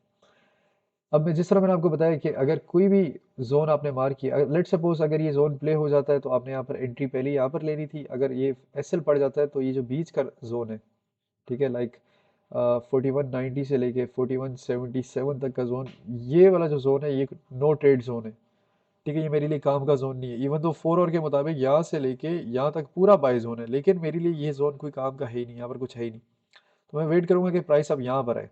जब प्राइस यहाँ पर आएगी, तो मैं एंट्री नहीं लूंगा डायरेक्ट, मैं दोबारा से उसी तरह वेट करूंगा कि प्राइस यूँ आए और एक विक मारे। जब वहाँ पर विक आ जाएगी, वो विक यहाँ तक भी आ सकती है, वो विक यूँ भी आ सकती है। जब विक आएगी, उसके बाद कुछ इस तरह की शेप बनेगी, ठीक है, मतलब प्राइस जो है ना, यूँ आके थोड़ा सा यूँ रुक जाएगी ऐसे, ठीक है। बेसिकली प्राइस ये शेप बनाएगी, यूँ नीचे आ रही है और ऐसे करके एक विक मार देगी, और उसके बाद ये एल शेप बनाएगी, ये चीज़ बनेगी, ठीक है, जिसमें आपको ये समझ में आएगा कि ये जो विक थी, इस विक का मकसद ये था कि इन ऑर्डर्स को, जो यहाँ पर इस पूरी बेस के अंदर ऑर्डर्स पड़े हुए थे, उनको कंज्यूम कर लिया गया। लेकिन अगर लेट सपोज प्राइस इस तरह आती है और आती है और आती है और फिर नीचे आ जाती है और कोई विक नहीं मारती, लेकिन विक मारे बगैर यूं यूं होल्ड करना शुरू होगी, तो ये चीज़ मेरे लिए एंट्री नहीं होगी, ठीक है, बड़ा ज़रूरी है ये चीज़ समझना, ठीक है। अगर प्राइस यहाँ पर आती है और इस तरह करके वहाँ पर रुकना शुरू हो जाती है, तो मेरे लिए वो एंट्री नहीं होगी। मेरे लिए एंट्री तब होगी जब वहाँ पर विक आएगी, ठीक है, वो विक इस तरह की होगी, वो लंबी भी हो सकती है, ठीक है। अगर इस तरह की चीज़ आती है ना, ये चीज़, ठीक है, कैंडल्स के ऊपर पहले आपको ग्रिप बढ़ाने पड़ेगी। कैंडल्स के ऊपर मैंने लेक्चर ऑलरेडी दिया हुआ है, तो आपको कैंडल्स की पहचान जब तक नहीं होगी, आपको कुछ समझ में नहीं आएगा, ठीक है। अगर इस तरह की चीज़ आती है, तो ये विक काउंट नहीं होती है, ठीक है, मतलब काउंट से मुराद है, ये मेरे लिए कंफर्मेशन नहीं है। लेकिन अगर बॉडी छोटी है और विक लंबी है, तो मेरे लिए कंफर्मेशन है। लेकिन अगर लेट सपोज बॉडी इतनी सी और विक इतनी लंबी है, तब भी मेरे लिए वो कंफर्मेशन नहीं है, ठीक है। तो ये दो तीन चीज़ों का ख्याल रखना है मुझे, बेसिकली ये चीज़ चाहिए होती है, ठीक है। अगर आप यहाँ पर देखें, लेट सपोज कि अगर मैंने यहाँ पर एक जोन मार्क किया हुआ था लाइक दिस, लेट सपोज कि ये मेरा जोन है। यहाँ पर अगर आप देखें, तो यहाँ पर एक रैली बेस, रैली का कॉन्सेप्ट है, ये मेरे पास बेस है, ठीक है। अब यहाँ पर आप देखें कि प्राइस यहाँ पर आती है ऐसे और अच्छा खासा नीचे आती है। क्या मैं यहाँ पर लिमिट एंट्री लूँगा? नहीं, मैं यहाँ पर कोई एंट्री नहीं लूँगा। जब प्राइस यहाँ पर क्लोज करती है, तो मुझे नज़र आए कि हाँ भाई, बॉडी इतनी है और विक लंबी है, उसके बाद मैंने यहाँ पर एंट्री पकड़ लेनी है। चाहे आप अगली कैंडल का वेट करके लें, चाहे आप इसी टाइम ले लें, आपकी मर्ज़ी है, ठीक है। और जैसा मैंने आपको बताया कि आप जब एंट्री लेंगे, तो आपने यहाँ पर एंट्री ली, और आपकी जो एसएल होगा, वो उस विक के नीचे होगा जो प्रीवियस कैंडल थी, ठीक है। अब अगर जोन आपका 4 और के ऊपर बेस्ड है, ठीक है, जिस तरह मैंने मार्किंग, ये जो 3 मार्किंग की थी, एक ये वाली, एक ये वाली, एक ये वाली, ये मैंने 4 और की बेस को तोड़ के उसके अंदर 3 जोन्स निकाले थे। तो उस केस में मैं यहाँ से एंट्री लूँगा, और उसका टेक प्रॉफिट मेरा बहुत बड़ा होगा, ऊपर, सही है, काफ़ी ऊपर होगा यहाँ से, क्योंकि वो 4 और की बेस है। उसकी सिर्फ एंट्री जो है, मैं छोटे टाइम फ्रेम्स के अंदर तोड़ के ले रहा हूँ, ठीक है। तो कहने का मकसद ये है कि आपको ये विक्स चाहिए, इस जोन के अंदर जब ये प्राइस आएगी आपको विक चाहिए। ठीक है, अभी फर्दर कंफर्मेशन आपको ईएमए के थ्रू मिलेंगी, कैसे होल्ड करना है, कहाँ पर क्लोज करना है। अभी हम थोड़ी देर के अंदर MT5 पे शिफ्ट होंगे, आपको सारी चीज़ें वहाँ पर समझ में आ जाएंगी। ठीक है, तो ये चीज़ है कि आपने 4 आवर पे, जिस तरह मैंने आपको बताया कि 4 आवर पे आपने मार्किंग करनी है सिंपली। ठीक है, 4 आवर लिया, उसके अंदर आपने सिंपली अपनी चीज़ें मार्क करनी है, जिस तरह मैंने आपको अभी समझाया कि आपने वहाँ पर मार्किंग कर लेनी। जिस तरह मैंने यहाँ पर कोई फालतू की एंट्रियाँ नहीं मारी। ठीक है, मैंने यहाँ पर बस बताया कि मेरे लिए एक ये वाला जो जोन है, ठीक है, सिंपली मैंने यहाँ पर आपको बताया कि ये पूरा जो जोन है ये बाइंग जोन है मेरे लिए 4 आवर के मुताबिक। ठीक है, 4 आवर के मुताबिक मेरे पास एक ये बाइंग जोन है, लेकिन क्योंकि प्राइस जो है इस रीजन को होल्ड कर रही है, तो मैं यहाँ पर एक कंटिन्यूशन ट्रेड यहाँ पर भी मार सकता हूँ, लेकिन क्योंकि दिन मंडे है तो इस वजह से मैं रिस्क नहीं लूँगा मंडे का। ठीक है, लेकिन अगर प्राइस यहाँ पर आती है तो मैं यहाँ से एंट्री लूँगा। ठीक है, अब एग्जैक्टली कहाँ से लेनी है, एग्जैक्टली यहाँ से लेनी है, यहाँ से लेनी है, यहाँ से लेनी है, उसका तरीका मैंने आपको बताया। आप छोटे टाइम फ्रेम में ब्रेक डाउन करेंगे और वहाँ पर बेसिस फाइंड करेंगे। ठीक है, कहाँ पर बेसिस बन रही है। अच्छा, एक और चीज़ मैं आपको बताया, तो एक भाई का क्वेश्चन था, वो कहते हैं कि अगर छोटे टाइम फ्रेम में बहुत सारी बेसिस बन रही है तो क्या करना है। ठीक है, अब जिस तरह मैंने आपको यहाँ पर समझाया है कि बड़े टाइम फ्रेम के ऊपर जब आपने बेस मार्क कर दिए, उसके बाद छोटे टाइम फ्रेम के अंदर आप जब शिफ्ट होंगे, अब जैसे मैं यहाँ पर शिफ्ट हुआ और मैंने ये पूरा जोन मार्क किया था बड़े टाइम फ्रेम में, H4 जोन था। अब इस H4 के अंदर आप देखेंगे यहाँ से प्राइस उठती है और यहाँ तक जाती है, इसके अंदर आपको मल्टीपल बेसिस देखने को मिलेंगी। अगर मैं 15 मिनट में जाता हूँ, चले 30 मिनट में जाता हूँ। ठीक है, तो 30 मिनट में आप देखें कम होती जाएंगी यहाँ पर, क्योंकि क्लैरिटी आती जाएगी। अब उसमें हमें क्या नज़र आ रहा है कि हमारे पास बेसिस कहाँ पे है। ठीक है, अगर मैं यहाँ पर इसको लाइन चार्ट में कन्वर्ट करता हूँ, ठीक है, हमारे पास यहाँ से रैली आती है, बेस, रैली, बेस। ठीक है, इसका मतलब ये है कि हमारे पास एक ये बेस है। ठीक है, और सेकंड बेस हमारे पास एक ये है। वापस शिफ्ट करते हैं। ठीक है, अब क्योंकि कैंडल्स होती है ना, ये बड़ी गंद कर देती हैं, तो इस वजह से मैं कभी कभी लाइन चार्ट में शिफ्ट करता हूँ क्लैरिटी के लिए। अब इसी को अगर मैं 5 मिनट में जाके देखूंगा, अब देखिए ये मैंने यहाँ पर स्मूथली मार्क कर दिया, एक ये बेस है, एक ये बेस है। 4 आवर के मुताबिक ये एक बड़ी बेस है, यहाँ से लेके यहाँ तक इसी के अंदर दो छोटी बेसेस हैं, एक ये एक ये। मतलब जब प्राइस यहाँ पर आएगी तो मेरे लिए ये यहाँ पर कुछ फ़ायदा नहीं है, यहाँ पर मैं कुछ अभी देखूंगा नहीं, मैं वेट करूंगा प्राइस यहाँ पर है, इस जोन पे या इस जोन पे। इन दोनों जोन्स पे मैं रिएक्शन देखूंगा कि ऑर्डर्स कहाँ पर कंज्यूम हुए, और ऑर्डर्स कंज्यूम होने का तरीका मैंने आपको बता दिया। अब अगर यहाँ पर देखें, ये देख रहे हैं आप 30 मिनट्स टाइम फ्रेम में ये इतनी बड़ी विक जो आई है, इसने यकीनी तौर पे यहाँ पर कोई बेस होगी और उसके ऑर्डर्स कंज्यूम किए। अभी यहाँ पर देखें आप, ये देखें वही जो आपको 30 मिनट्स की विक आपको नजर आई थी अभी। ठीक है, वो 5 मिनट का यहाँ पर रैली बेस, रैली का कॉन्सेप्ट यहाँ पर अप्लाई हो रहा था, और ये ऑर्डर्स कंज्यूम हुए और प्राइस ऊपर चली गई। ठीक है, अब ये अगर मैं 30 मिनट में शिफ्ट करूंगा तो आपको वहाँ पर एक खाली विक नजर आएगी, ये देखें, ये देख रहे हैं। ठीक है, तो यहाँ पर आईसीटी वाले जो होते हैं वो आके कहते हैं हमारा एफवीजी था, ये था, वो था। ठीक है, तो हमें यहाँ पर क्लियरली नजर आ रहा है कि हाँ भाई हमारी एक बेस है सिंपल सी। ठीक है, यहाँ पर ये देखें, रैली बेस, रैली के मुताबिक। ठीक है, अब यहाँ पर जब ईएमएस के ऊपर शिफ्ट करेंगे तो फिर आपको ज़्यादा क्लैरिटी यहाँ पर समझ में आ जाएगी। ठीक है, अभी थोड़ी देर के अंदर ईएमएस पे शिफ्ट करते हैं।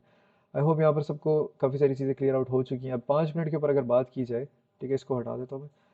ठीक है, तो ये जो बड़ा जोन आपको यहाँ पर नज़र आ रहा है, यहाँ से लेके यहाँ तक का, ये पूरा का पूरा जोन हमारा था H4 का। ठीक है, ये H4 का बाई जोन था। अगर हम यहाँ पर जाते हैं तो ये हमारे पास M30 का पहला जोन था। ठीक है, और अगर हम यहाँ पर जाते हैं, ये M30 का सेकंड जोन है। ठीक है, अभी हमारे पास दो जोन्स हैं इस पूरे बाई जोन के अंदर। यहाँ से लेके यहाँ तक हमारे पास ये पूरा H4 का बाई जोन है। मतलब प्राइस यहाँ से आएगी किसी टाइम भी, इधर से भी उठ सकती है, इधर से भी उठ सकती है, कहीं से भी उठ सकती है। ठीक है, लेकिन हम उसको ब्रेक डाउन करेंगे छोटे टाइम फ्रेम में। 30 मिनट में देखा यहाँ पर बेस है, यहाँ पर बेस है। सिमिलरली 5 मिनट में अभी जाके देखेंगे तो 5 मिनट में आपको और ज़्यादा यहाँ पर क्लैरिटी मिल जाएगी। ठीक है, किस तरह इस 30 मिनट की बेस को भी आप तोड़ के और ज़्यादा रिफाइन कर सकते हैं। किस तरह, ये देखिए यहाँ से रैली आई है, रैली, बेस, रैली। तो आप क्या करेंगे, आप सिंपली यहाँ पर देखेंगे बेस किधर बनी है। ये देखिए यहाँ पर ये बेस बन रही है, देखिए रैली, बेस, रैली। ठीक है, ये मैंने यहाँ पर बेस मार्क कर दी। वापस शिफ्ट करते हैं, ये देखें ये बेस है, ये मेरे सामने बेस है। तो अब अगर मैं इसको अब ब्रेक डाउन के बाद आपको यहाँ पर नजर आए कि ये M5 की बेस है यहाँ पर। ठीक है, अब कितनी इजीली यहाँ पर चीज़ें समझ में आ रही हैं। ठीक है, अब यहाँ पर सिमिलरली अगर मैं यहाँ पर जाता हूँ, ठीक है, ये यहाँ से लेके यहाँ तक का जो जोन है, इसका मैं कलर चेंज कर लेता हूँ आपकी आसानी के लिए।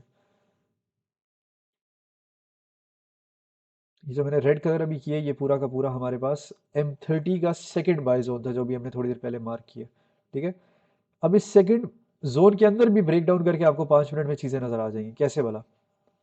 ये देखिए, यहाँ से हमारे पास ड्रॉप आता है, ड्रॉप के बाद यहाँ से बेस आती है और फिर हमारे पास रैली आ जाती है।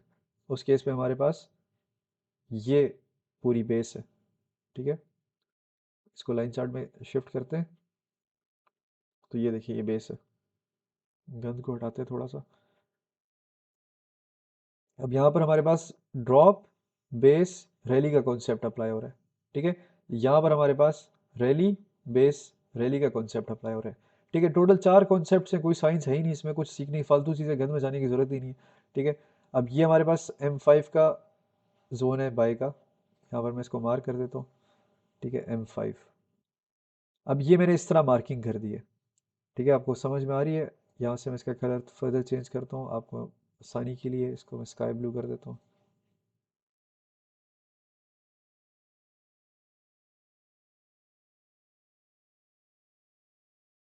अच्छा जी बॉयस, अब अगर हम इसको बिगर पिक्चर में वापस जाते हैं और यहाँ पर देखते हैं, तो ये H4 का जोन था। जब मैं सुबह उठा तो मैंने यहाँ पर एक मार्किंग करना शुरू की।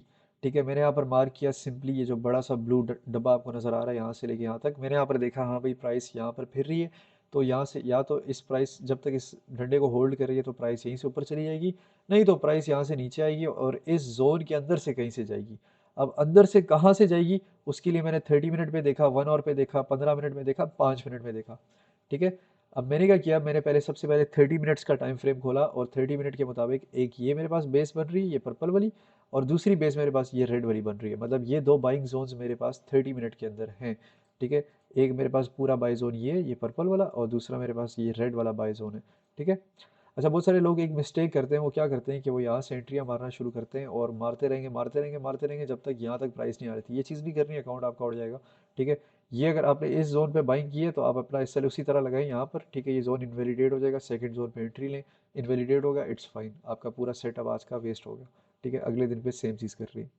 ठीक है, अब मैंने 30 मिनट के अंदर यही जोन इस बड़े डब्बे को ब्रेक डाउन करके इसके अंदर दो प्यारी एंट्रियाँ देखी, एक ये वाली यहाँ से लेके यहाँ तक, एक ये वाली यहाँ से लेके यहाँ तक।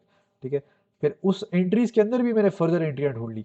5 मिनट में जब मैं गया तो मैंने 5 मिनट में देखा कि 5 मिनट के अंदर मेरे पास एक ये जो 30 मिनट बाय जोन था, जो 4177 से लेके 4171 का जोन था, इसके अंदर जो एक्चुअल ऑर्डर्स पड़े हुए वो यहाँ पर पड़े हुए 4176 से लेके 4173। तो मैं क्या करूँगा कि मैं वेट करूँगा कि प्राइस यहाँ पर आए। अब प्राइस क्या करेगी, प्राइस यहाँ पर आएगी और आने के बाद मैं वेट करूँगा कि वो विक दे। अगर वो मुझे यूं विक मारती है, उस विक के बाद फॉरन विक के बाद एंट्री मारने की जरूरत नहीं होती। ठीक है, आपको एक पैटर्न का वेट करना है। ठीक है, मतलब प्राइस ऐसे आती है, उसके बाद यूं यूं करती है और एक विक मारती है, विक मारने के बाद यूं होल्ड कर लेती है। ठीक है, ये चीज़ आपको चाहिए होती है। ठीक है, ये एक गंदा किस्म का पैटर्न है, मुझे नहीं पता है कौन सा है। ठीक है, तो आपको बस ये चीज़ चाहिए इन शॉर्ट वर्ड्स। ठीक है, ये हेड एंड शोल्डर्स कह लें, ऐसे जो भी कह लें, इन्वर्स हेड एंड शोल्डर्स है। ठीक है, ये हेड एंड शोल्डर्स हो गया। ठीक है, या जो भी इसे कह लें। अब क्योंकि मैं बायोलॉजी का स्टूडेंट था तो ये जो पैटर्न बन रहा है थोड़ा सा गंदा बन रहा है, तो इस वजह से मैं यहाँ पर इसको डिस्कस नहीं करूँगा।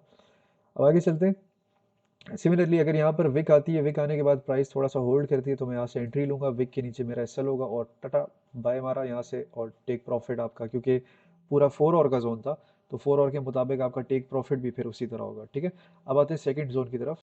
ठीक है, अब यहाँ पर इसी तरह अगर लेट सपोज ये पहला वाला जोन इनवैलिडेट हो जाता है, इवन दो ये पूरा H4 का बाय जोन है, इसके अंदर 30 मिनट का जोन था और 5 मिनट की एंट्री देखी थी मैंने। ठीक है, अगर ये पूरा इनवैलिडेट हो जाता है तो फिर उस केस में मैं अपने सेकंड जोन का वेट करूंगा, जो कि यहाँ पर 4160 से लेके 4162 तक का जोन है। लेकिन इस जोन के अंदर जो एक्चुअल जोन है वो ये है 4166 से लेके 4162 का। तो मैं वेट करूंगा कि प्राइस यहाँ से यूँ नीचे आए और इस जोन के अंदर उसी तरह एक विक मारे, विक मारने के बाद उसको यूँ होल्ड करे, और जब वो ये चीज़ बना लेगी, ठीक है, तो मेरी एंट्री यहाँ पर आएगी इस तरह। ठीक है, और मेरा एसएल जो होगा वो इस विक के नीचे होगा या मेरे जोन के नीचे होगा, और टेक प्रॉफिट जो होगा वो मेरा इस तरह का होगा, वो कुछ इस तरह का मेरा टेक प्रॉफिट होगा।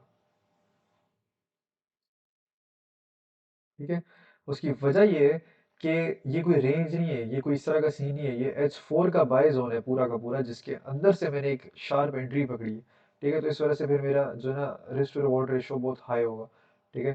तो जब मैं यूँ एंट्री पकड़ूँगा तो मेरा कुछ इस तरह का सेटअप प्ले होगा, ठीक है? जब मैं बड़े टाइम फ्रेम में जाऊँगा तो उस केस में हमारे पास ये कुछ इस तरह का सेटअप होगा, ठीक है? तो ये तरीका है आप जब बड़े ज़ोन पे मार्क करते हैं और उसके बाद उसको मिटिगेट छोटे टाइम फ्रेम में करते हैं, ठीक है?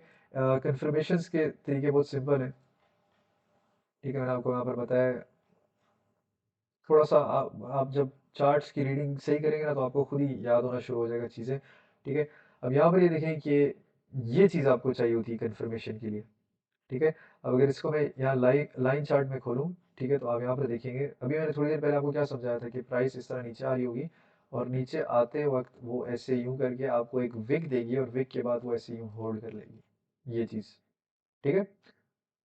अगर वो प्राइस यूँ आती है और वो एक विक मारती है और विक मार के दोबारा नीचे की तरफ रुख कर लेती है, तो वो चीज़ मेरे लिए फिर वहाँ पर ख़तरनाक हो जाएगी, ठीक है? तो मुझे चाहिए कि प्राइस यूँ आए, ठीक है? इन शॉर्ट वर्ड्स प्राइस यूँ आए नीचे, विक मारे और उसके बाद यूँ होल्ड कर ले, ये चीज़ बननी चाहिए, ठीक है? अब यहाँ पर अगर आप देखें, ये देखें, इसका मतलब ये है कि प्राइस यहाँ से नीचे आई है, आके उसने थोड़ा-सा एक मोमेंटम ऊपर दिए और फिर विक मारी है नीचे। अब अगर इसको हम चार्ट्स में देखें, तो ये कुछ इस तरह की चीज़ है यहाँ पर, ठीक है? ये जो विक्स हैं, बेरिश कैंडल ने विक मारी, इसका मतलब बेरिश कैंडल्स यहाँ पर एग्ज़ॉस्ट हो चुकी हैं। बुलिश कैंडल ने नीचे की विक मारी, इसका मतलब है कन्फर्मेशन आ चुकी है। अगर मैंने यहाँ से बाय लेना होता, तो मैं यूँ एंट्री मारता और मैं इस विक के नीचे अपना हिस्सा लगाता और यूँ मेरा टेक प्रॉफ़िट होता। समझ गया मेरी बात? ठीक है? ये चीज़ आपको बस चाहिए होती है। अगर ये चीज़ इस तरह होती है, सपोज़ कि लेट्स सपोज़ कि अगर मेरे पास ये बाय ज़ोन है, ठीक है? लेट्स सपोज़ ये बाय ज़ोन है पूरा का पूरा। ठीक है, मैं वेट कर रहा हूँ कि प्राइस यहाँ पर घूम रही है, ये जब इधर आएगी तो मैंने बाय करना है। अब प्राइस इधर आ तो गई है, लेकिन इसने मुझे कोई विक नहीं मार के दी, ठीक है? इसका मतलब ये पूरा ज़ोन मेरे लिए डाउटफुल है, यहाँ पर मैं एंट्री नहीं लूँगा, बेशक मिस भी हो जाए, बेशक वो चल भी जाए, इट्स फाइन, डज़न्ट मैटर, ठीक है? क्योंकि मुझे चाहिए होती है विक, विक के बगैर मेरी एंट्री नहीं होती, ठीक है? तो सर मैंने आपको समझाया कि हमें ये चीज़ चाहिए, ठीक है? हमें ये चीज़ नहीं चाहिए, हमें ये चीज़ नहीं चाहिए, ये भी रेंज है यहाँ पर, ठीक है? तो अब जैसे यहाँ पर अगर बात की जाए, यहाँ पर ये देखें, अब ये अगर हमारे पास एक बाय ज़ोन था, ठीक है? ये हमारे पास बाय ज़ोन है, इसको हम यहाँ पर देखते हैं 5 मिनट पे, किधर गया?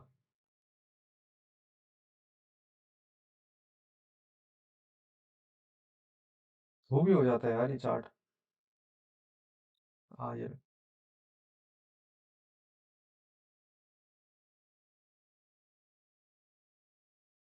अब यहाँ पर अगर आप देखें, यहाँ पर रैली बेस्ड रैली का कॉन्सेप्ट यहाँ पर अप्लाई हो रहा है, ठीक है? यहाँ से रैली बनती आ रही है, ये मुख्तलिफ बेसेस हैं, ये बेस है, ये बेस है, ठीक है? उसके बाद ये बेस है हमारे पास, फिर यहाँ से प्राइस नीचे आती है, ये ऊपर जाती है, ये बेस बन गई है, ठीक है? तो मैंने सिंपली इस बेस को यहाँ पर मार्क कर लिया, ठीक है? ये मेरी बेस है। अब इसको वापस इस चार्ट में कन्वर्ट करते हैं।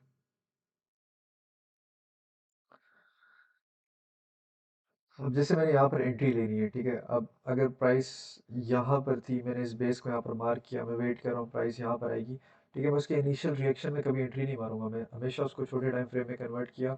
अगर आप 5 मिनट के ऊपर बेस्ड ट्रेड ले रहे हैं तो 1 मिनट 3 मिनट में देखें, अगर आप 4 घंटे में देख रहे हैं तो उसका रिएक्शन 5 मिनट में देखें, या 15 मिनट में देखें, ठीक है? ये चीज़ नहीं करनी कि 4 घंटे के ऊपर आपने जोन मार्क किए, कन्फर्मेशन 1 मिनट में देख रहे हैं, ठीक है? इस तरह की हरकत की तो आप पागल ही होंगे, ठीक है? ये चीज़ नहीं करनी, ठीक है? अगर आप 5 मिनट की बेस, जैसे मैंने यहाँ पर 5 मिनट की बेस मार्क की है तो मैं उसकी कन्फर्मेशन 1 मिनट 3 मिनट में देखूंगा, ठीक है? अगर मैंने 15 मिनट की बेस मार्क की है तो मैं 3 मिनट 5 मिनट में देखूंगा, ठीक है? अगर मैंने 1 आवर की मार्क की है तो मैं 5 मिनट 15 मिनट में देखूंगा, ठीक है? तो इस तरह करके आपको कॉम्बिनेशन बनाना पड़ता है जोन्स का, सॉरी टाइम फ्रेम्स का। अब यहाँ पर अगर देखिए 1 मिनट टाइम फ्रेम के अंदर, ठीक है, यहाँ पर प्राइस उसी तरह नीचे आती है, एक विक मारती है, ऊपर जाती है, फिर दोबारा नीचे आती है, आती है, आती है, आती है। अभी तक उस जोन के अंदर विक नहीं मारी, इस वजह से देखें ऊपर जाने के बाद वापस नीचे आ गई है।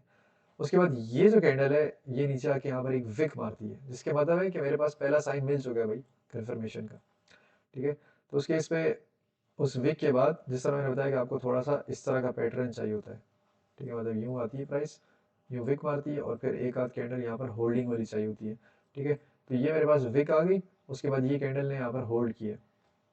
होल्ड से मुराद ये कि इसके नीचे भी विक है, ठीक है, तो इट्स फाइन। अब यहाँ पर अगर मैं एंट्री लेता हूँ, ठीक है, इस कैंडल के ऊपर, तो या जिस तरह मैंने बताया, अगर तो जोन छोटा है, ठीक है, अब यहाँ अगर बिल्कुल ही मैं विक के नीचे लगा दूंगा तो ये देख रहे हैं विक ने उसको उठा लिया यहाँ पर एसएल को, ठीक है। अब क्योंकि एंट्री आपकी 5 मिनट टाइम फ्रेम के मुताबिक है और आप एसएल जो है उसका बिल्कुल ही पिदू सा लगाएंगे, ठीक है, लाइक 42-22 की आपकी एंट्री बन रही है और 41 का एसएल लगा रहे हैं 10 पिप्स का, तो फिर ये विक इस तरह की अक्सर आ जाती है छोटे टाइम फ्रेम पे और वो उठा लेती है। तो आप जोन के नीचे लगा दें जिस तरह मैंने बताया, ठीक है। 30-40 पिप्स का एसएल है, 1 into 2 आवर 3 आवर का आपको ईजी स्केल पे यहाँ पर मिल गया, ठीक है। तो इस तरह करके आप यहाँ पर देख सकते हैं। अब शिफ्ट करते हैं MT5 के ऊपर और सारी गेम MT5 के ऊपर अब स्टार्ट होगी, ठीक है। ये तो मैंने आपको थोड़ा बेसिक्स यहाँ पर समझाई है कि मैं कैसे जोन को ब्रेक डाउन करता हूँ, ठीक है। पहले मैंने आपको रेंज और ट्रेंड का फ़र्क समझाया, ठीक है।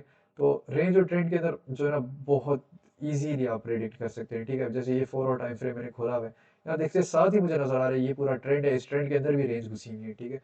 जैसे ये रेंज है यहाँ पर, ठीक है, लेकिन ओवरऑल ये पूरा ट्रेंड है, ठीक है। सिमिलरली अगर मैं यहाँ पर मार्क करता हूँ तो ये मेरे पास रेंज है, ठीक है। ये रेंज है, ये रेंज है, उसके बाद ये रेंज है, ठीक है। और उसके बाद ये ओवरऑल पूरा ट्रेंड है, इस ट्रेंड के अंदर रेंजेस हैं, रेंजेस के अंदर आप स्कैल्पिंग करते हैं और ट्रेंड के अंदर आप स्विंग ट्रेड्स पकड़ते हैं, ठीक है। तो इट्स ईजी। अब हम यहाँ पर आते हैं MT5 की तरफ शिफ्ट होते हैं और आपको मैं मोबाइल में चीज़ें समझ। ओके बस लास्ट चीज जल्दी से मैं यहाँ पर आपको ट्रेडिंग व्यू के ऊपर दिखाता हूँ कि ट्रेंड ट्रेंड का कैसे पता चलता है, ठीक है।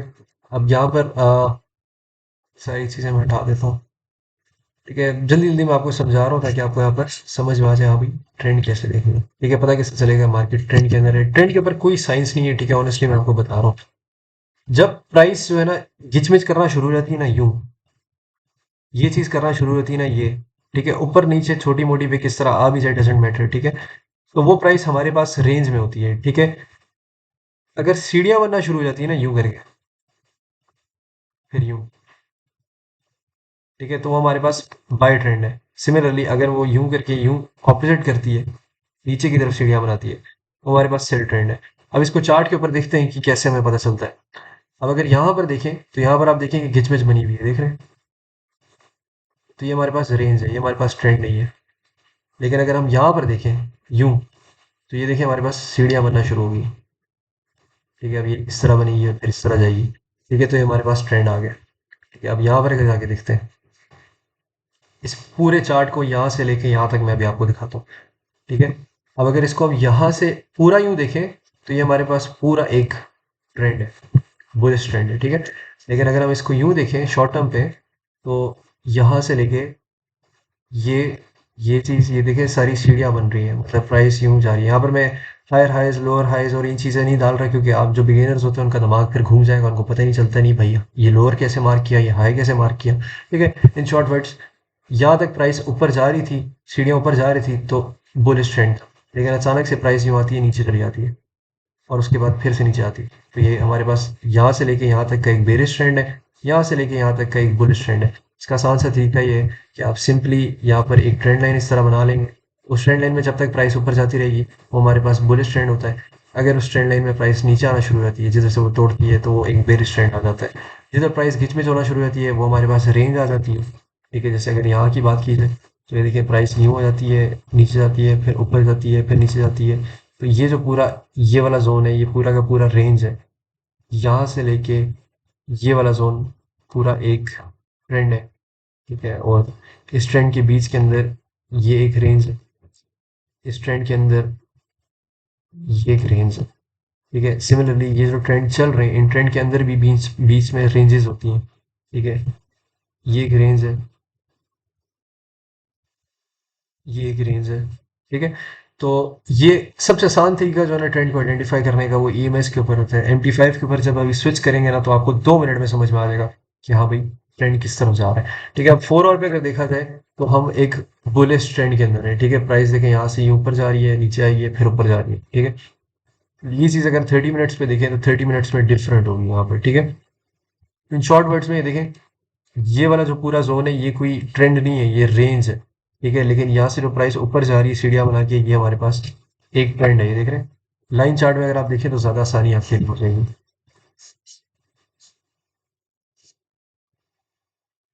अब यहाँ पर देखिए, अगर ये लाइन चार्ट मैंने खोला हुआ है, ठीक है, तो ये देखिए, ये रेंज है, this is not trend. Similarly ये रेंज है, दिस इज नॉट ट्रेंड। और ये भी रेंज है, लेकिन ये एक ट्रेंड का हिस्सा है। हिस्सा किस तरह है? प्राइस इस रेंज से निकली है, रेंज बनाई और ऊपर चली गई। ठीक है, तो यहाँ से लेके यहाँ तक अब इस वक्त हम एक बुलिश ट्रेंड के अंदर है। ठीक है, प्राइस अगर यहाँ से नीचे आती है और ये ऊपर जाती है, ये फर्दर कंटिन्यू रहेगा ये ट्रेंड। लेकिन अगर प्राइस यहाँ से ये नीचे आती है और ये कर लेती है, तो उस केस में ये बेरिश ट्रेंड हो जाएगा और प्राइस यहाँ से यूं नीचे आना शुरू हो जाएगी। ठीक है, इट्स ईजी। अगर यहाँ पर आप देखते हैं,